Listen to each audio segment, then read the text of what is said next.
Prominent conservative figures in South Korea and the U.S. joined to discuss allegations of election fraud in Korea and how it could happen here in the U.S. too.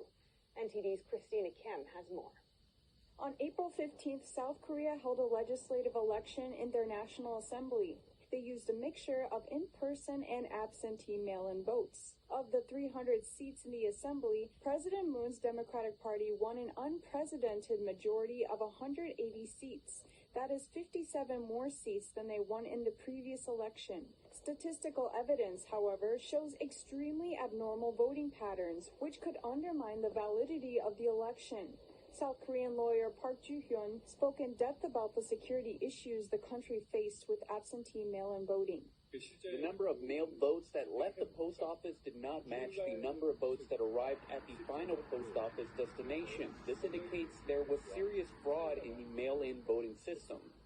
Furthermore, the number of votes was counted and controlled by a central server, not by the individual post offices. In other words, individual post offices and regions have no counting log and no way to find out on how many votes were cast in their area. Park suggests this error allowed for more votes to be cast than the number of registered voters. Park went on to describe unnecessary pit stops in some delivery routes.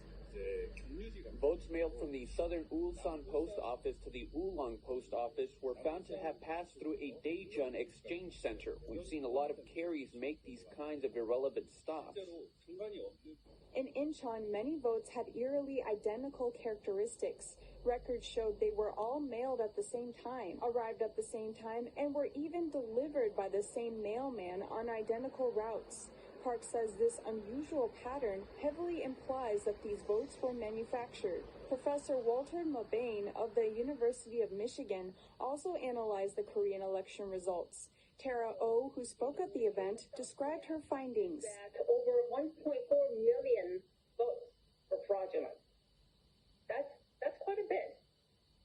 Of those, a slate over 1 million votes were manufactured, and about 360,000 votes were stolen from other candidates. According to O, there is video evidence showing workers improperly storing ballots. Early votes were stored in duffel bags in a gym. Mail-in votes were transported in unlocked open plastic baskets. Many experts are saying the Korean election was heavily influenced by the CCP. Former Chief of Staff in the National Security Council in America, Fred Fleitz, links the potentially fraudulent Korean election to the upcoming U.S. presidential election in November. The Democratic Party and the mainstream media constantly look the other way when clear evidence of election fraud appears if it favors the Democrats. This has become a major problem in my country with mail-in ballots and is likely to seriously undermine the integrity of the 2020 U.S. presidential election. China has almost certainly launched a global campaign to affect the outcome of the U.S. presidential election and to ensure the election of Joe Biden. The national conventions of Democrats and